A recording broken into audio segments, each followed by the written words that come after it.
जय मसीह की। Praise the Lord. सब भाई बहन को जय मसीह। अंत के समय में दुख और बढ़ जाएगा, ऐसा बाइबल हमें बताती है, सिखाती है। जैसा पौलुस ने हमें आज्ञा दिया, चिता के कहा है कि अंत के समय में सावधान रहना, क्योंकि दुख और बढ़ जाएगा।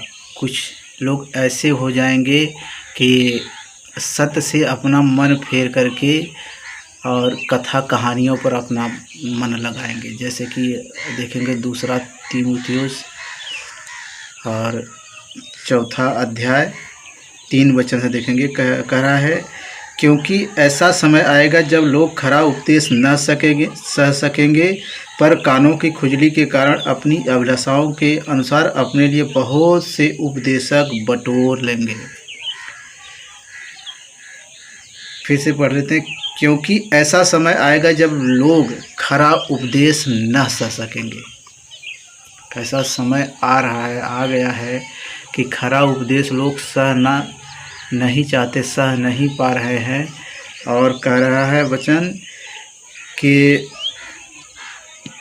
पर कानों की खुजली के कारण अपनी अभिलाषाओं के अनुसार अपने लिए बहुत से उपदेशक बटोर लेंगे। अपने लिए बहुत से उपदेशक, ज्ञान बांटने वाले लोगों को बटोर लेंगे, जो कि क्या कहेंगे, क्या बताएंगे उन्हें, और अपने कान सत्य से फेर कर कथा कहानियों पर लगाएंगे। अपना कान जो है ना, सत्य से फेर लेंगे। सत्य मतलब प्रभु यीशु मसीह की ओर से अपना कान फेर लेंगे। प्रभु यीशु मसीह की वचन को नहीं मानेंगे, बल्कि वो लोग क्या करेंगे, कथा कहानियों पर मन लगाने लग जाएंगे।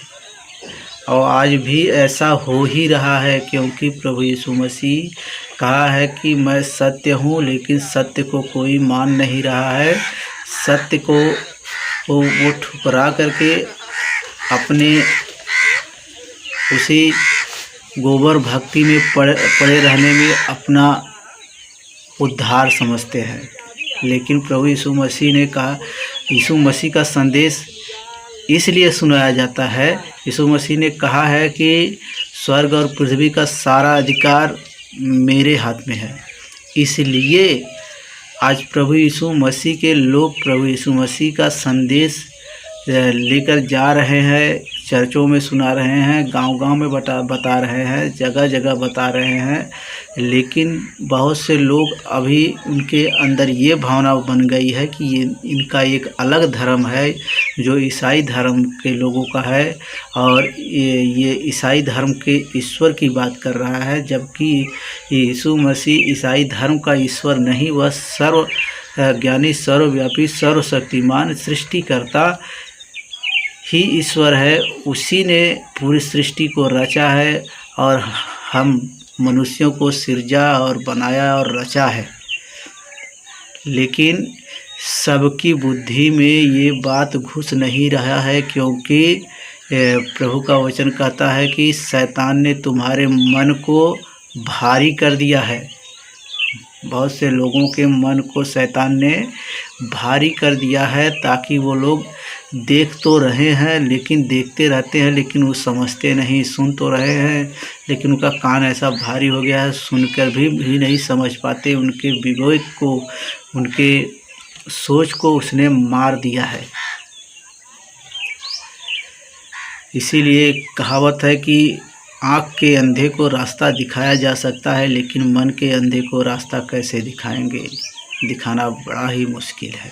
मन के अंधे को रास्ता दिखा पाना बहुत ही मुश्किल है। अंत के समय में ऐसा तो और बढ़ जाने वाला है।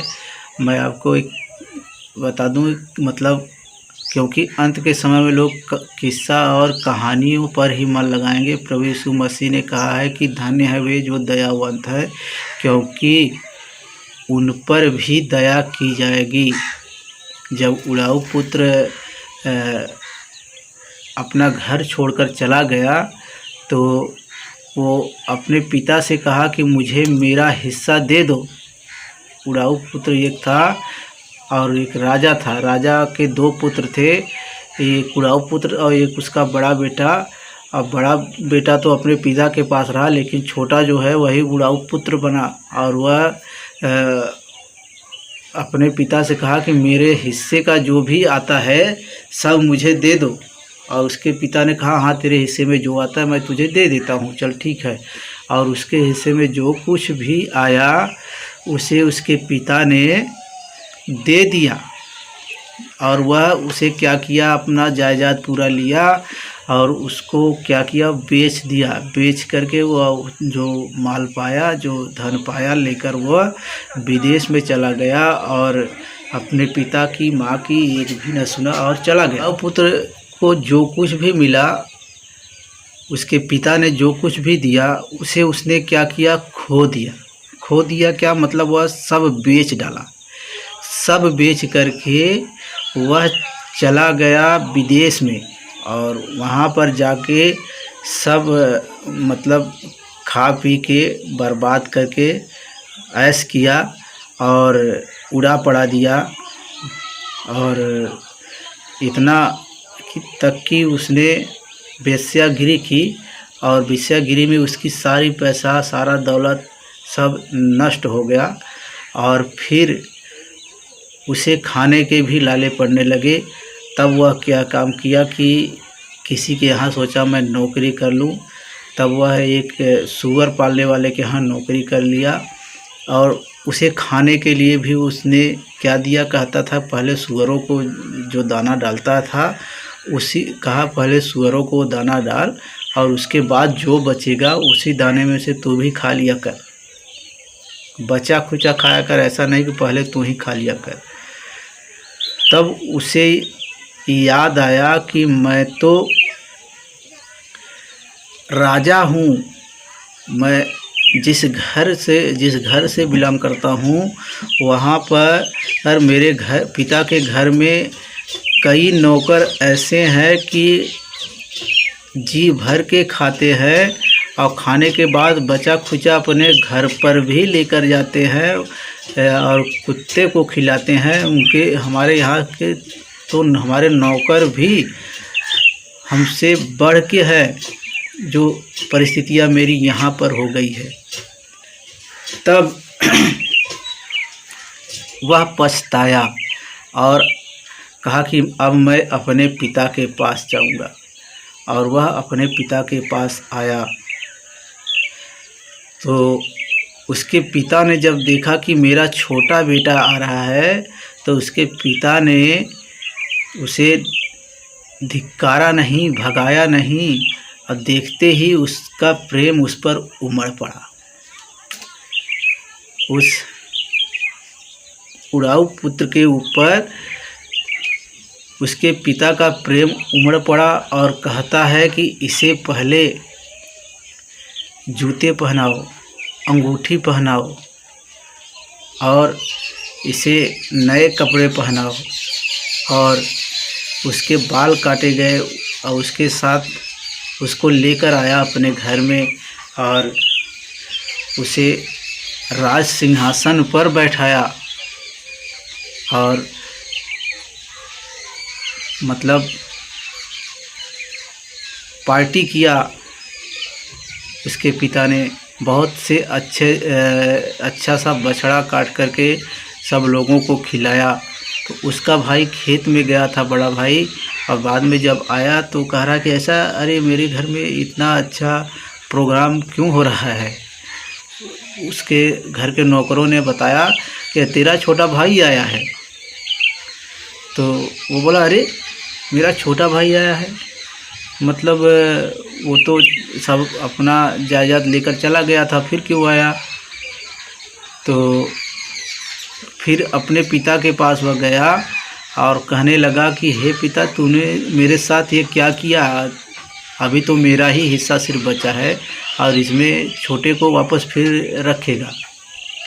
तो वो बोला कि तेरा भाई तो मर गया था लेकिन अब जी गया है। उसका पिता बोला तेरा भाई मर गया था लेकिन अब जी गया है, अब वह पश्चाताप कर लिया है वह जान गया है, सच्चाई को जान गया है।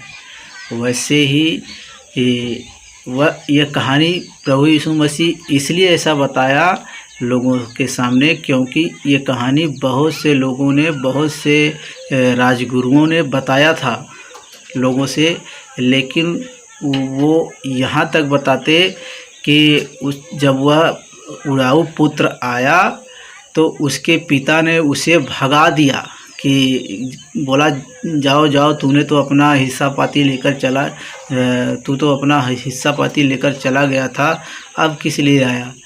ऐसा सब लोग कहानी बताते थे। लेकिन प्रभु यीशु मसीह जब ये बताया, वही कहानी जब बताया कि उड़ाऊ पुत्र जब आया तो उसको पिता ने क्षमा कर दिया, अपनी दया दिखाई, अपनी प्रेम दिखाई। वैसे ही परमेश्वर आज मनुष्य के ऊपर अपना प्रेम दिखा रहा, अपना दया दिखा रहा है। पर यीशु मसीह ने अपना दया दिखाया, अपना प्रेम दिखाया।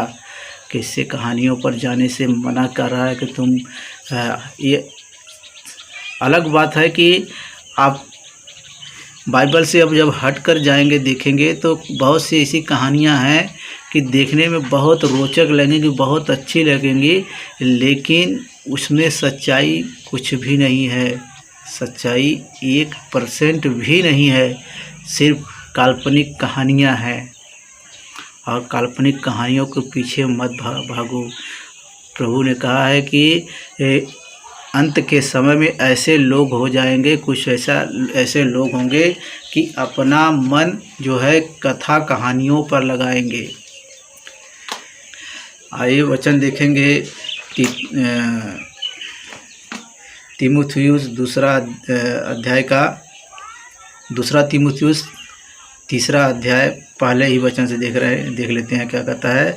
पर यह स्मरण रख कि अंतिम दिनों में कठिन समय आएंगे, क्योंकि मनुष्य स्वार्थी, लोभी, डिंगमार, अभिमानी, निंदक, माता पिता की आज्ञा टालने वाला, कृतघ्न, अपवित्र, दया रहित, क्षमा रहित, दोष लगाने वाला, असंयमी, कठोर, भले के बैरी, विश्वासघाती, ढीठ, घमंडी और परमेश्वर के नहीं वरन सुख विलास के ही चाहने वाले होंगे।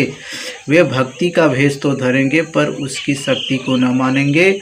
ऐसों से परे रहना। इन्हीं में से वे लोग हैं जो घरों में दबे पांव घुसाते हैं और उन दुर्बल स्त्रियों को वश में कर लेते हैं, जो पापों से दबी और हर प्रकार की अभिलाषाओं के वश में है और सदा सीखती तो रहती है पर सत्य की पहचान तक कभी नहीं पहुंचती। तो यहाँ पर बता रहा है पौलुस के अंत के समय में ऐसे लोग हो जाएंगे कि वो भक्ति का भेष तो धरेंगे लेकिन उसकी शक्ति को नहीं मानेंगे। तुम्हारे घर में दबे पांव घुस आएंगे और तुम्हारे घर में स्त्रियों को बहका देंगे।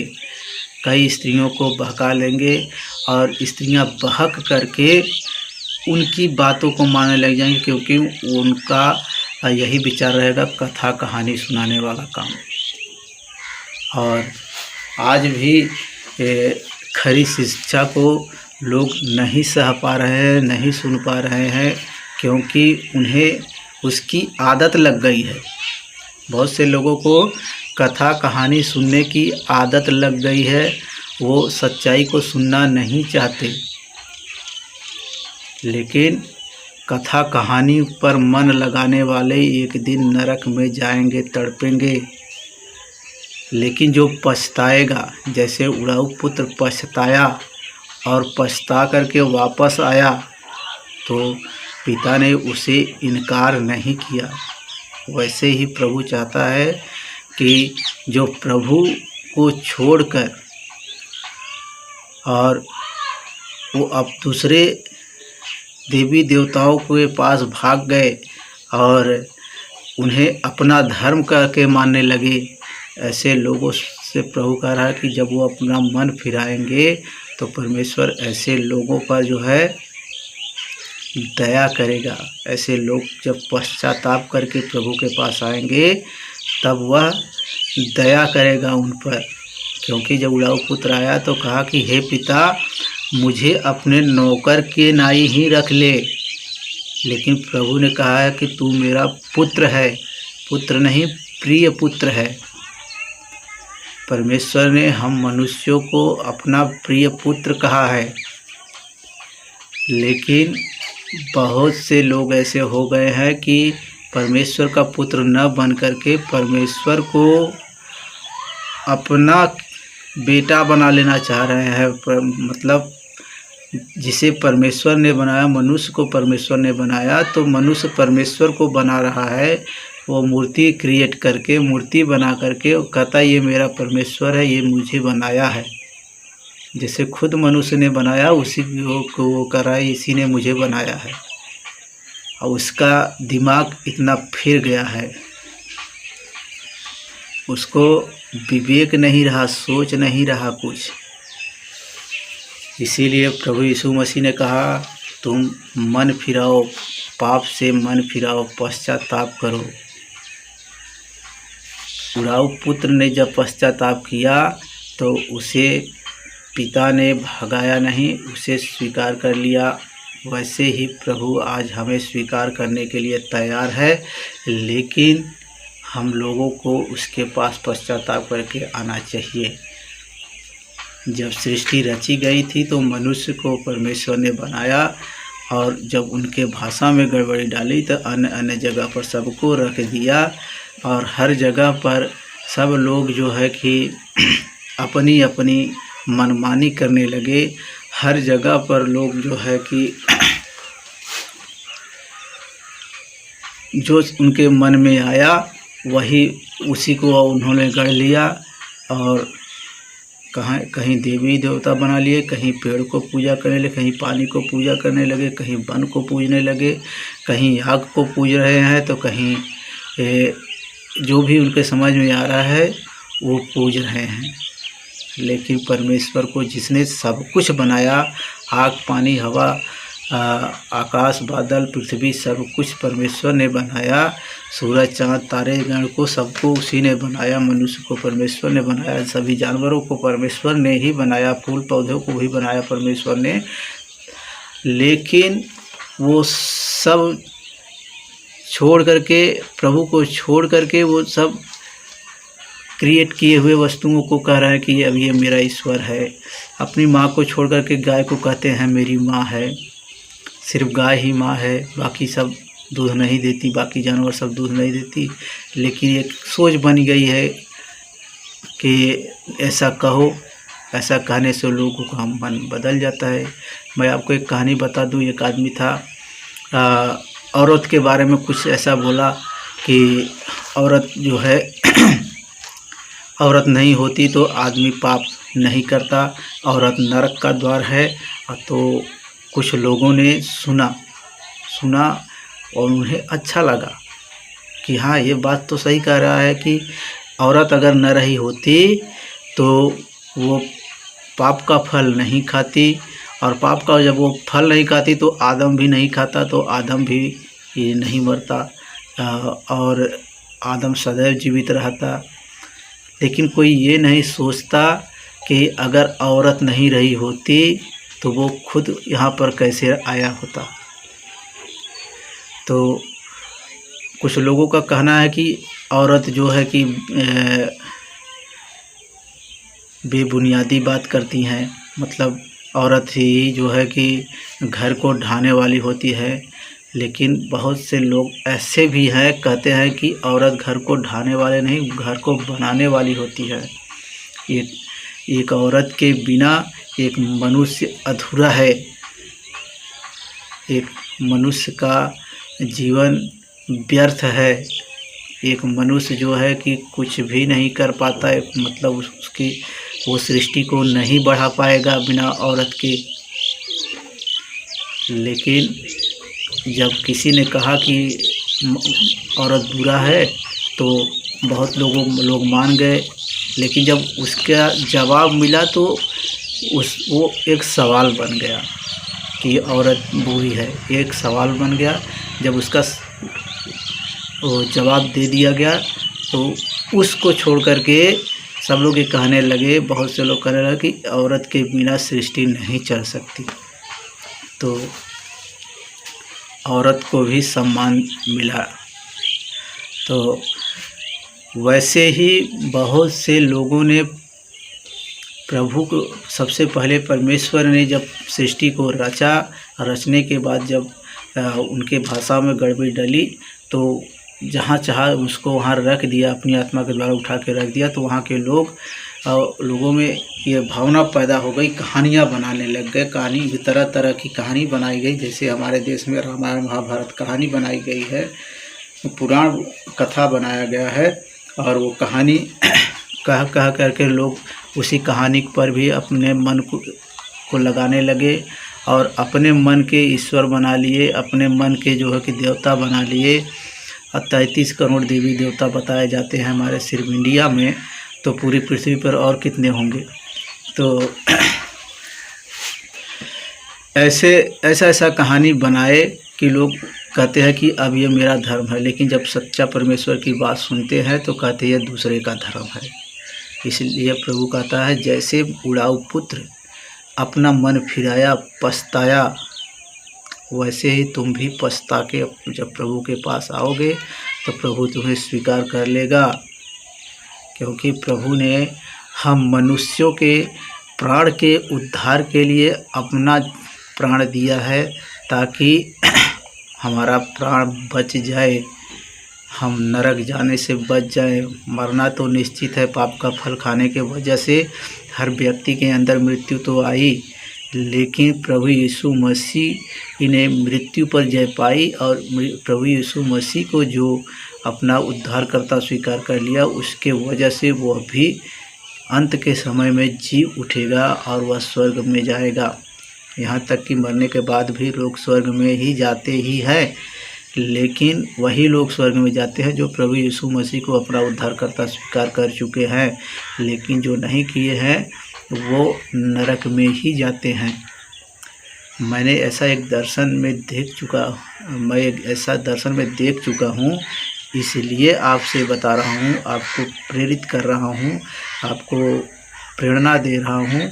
क्योंकि कथा कहानी पर मन लगाने से आपका उद्धार नहीं है, और उससे आपको नरक में ही जाना पड़ेगा। कथा कहानी पर मन लगाना छोड़े और विश्वास करें प्रभु यीशु मसीह पर। इस वीडियो को ज़्यादा से ज़्यादा शेयर करें, ताकि लोग प्रभु यीशु मसीह के बारे में जानें और उनका विश्वास बढ़े। क्योंकि प्रभु यीशु मसीह के वचन में यही लिखा है कि विश्वास सुनने से और सुनना मसीह के वचन से होता है। आप जो कुछ भी उटपटांग बातें सुनोगे वही करने लग जाते हो, लेकिन जब प्रभु यीशु मसीह की बातें सुनोगे तो प्रभु यीशु मसीह को अपना उद्धारकर्ता स्वीकार कर लोगे। और जब प्रभु यीशु मसीह को अपना उद्धारकर्ता स्वीकार कर लोगे तो अनंत जीवन पा जाओगे। इसलिए प्रभु यीशु मसीह के पास आएँ, अपना उद्धारकर्ता यीशु मसीह को स्वीकार करें और जीवन को प्राप्त करें। ये दकियानूसी बातों के ऊपर न जाएं, क्योंकि जो लोग कहते हैं कि ये ईसाई धर्म का है, ईसाई धर्म की बात फैला रहा है, वो लोग, ऐसे लोग जो हैं आपको भरमा रहे हैं। आप जो है आपको नरक में खींच कर लेकर जाएंगे। ऐसे लोगों को प्रभु ने कहा है कि ऐसे लोगों के गले में तो चक्की का पाट बांध के समुद्र में डाल दिया गया होता तो उनके लिए भला होता। क्योंकि ये लोग जो स्वर्ग जाने वाले हैं उनको भी भरमा देते हैं और अपने से भी अधिक पापी बना देते हैं। तो पापी न बने, परंतु प्रभु यीशु मसीह को अपना उद्धारकर्ता स्वीकार करें।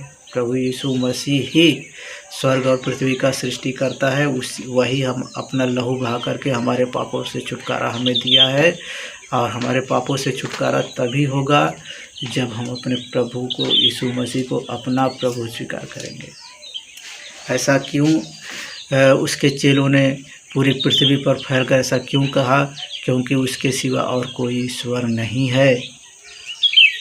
सब काल्पनिक ईश्वर हैं, सब काल्पनिक देवता हैं, सब काल्पनिक देवियां हैं। जो चीज़ हमें इस्तेमाल करने के लिए दिया गया है, हम मनुष्यों को अधिकार में दिया गया है, और उसको हम पूजने न लग जाए। जैसे पेड़ हमारे इस्तेमाल के लिए दिया गया है तो हम उसको पूजने न लगे। पानी हमें पीने के लिए गया है तो हम उसे ईश्वर करके पूजने न लगे। हमें हवा मिल गया है ऑक्सीजन लेने के लिए तो हम ऑक्सीजन ही लें। ऐसा ना कि वो कहे कि वो मेरा देवी है, देवता है। सूर्य हमें ज्योति देने के लिए बनाया गया है तो हम उसको देवता देवी बना करके नहीं पूज सकते। नहीं पूजना हमें चाहिए, क्योंकि ये गलत है, एक पापी भावना है। अब आपकी इच्छा जो करे, आपकी इच्छा जो कहे वो करे, लेकिन हम इस बात से छूट जाते हैं कि मैंने आप लोगों को कुछ नहीं बताया। मैंने तो बताया, बस जो मानेगा वह विश्वास करेगा तो छुटकारा पाएगा, जो नहीं मानेगा तो वह भोगेगा, नरक की आग का दंड भोगेगा। उसके लिए हम दोषी नहीं हैं, क्योंकि हमने तो अपने प्रभु को, यीशु मसीह को अपना प्रभु स्वीकार कर लिया है। अगर आप प्रभु यीशु मसीह को अपना प्रभु स्वीकार करते हैं तो आप भी उद्धार पा सकते हैं। जय मसीह की। अभी तक आप लोगों ने मेरे YouTube चैनल को सब्सक्राइब नहीं किया तो कृपया करके ओनली जीसस सच्चा जीवन जल को सब्सक्राइब कर ले और बेल आइकन के घंटे को भी दबा ले और शेयर ज़्यादा से ज़्यादा करें और मेरे YouTube चैनल को सपोर्ट करें। जय मसीह की।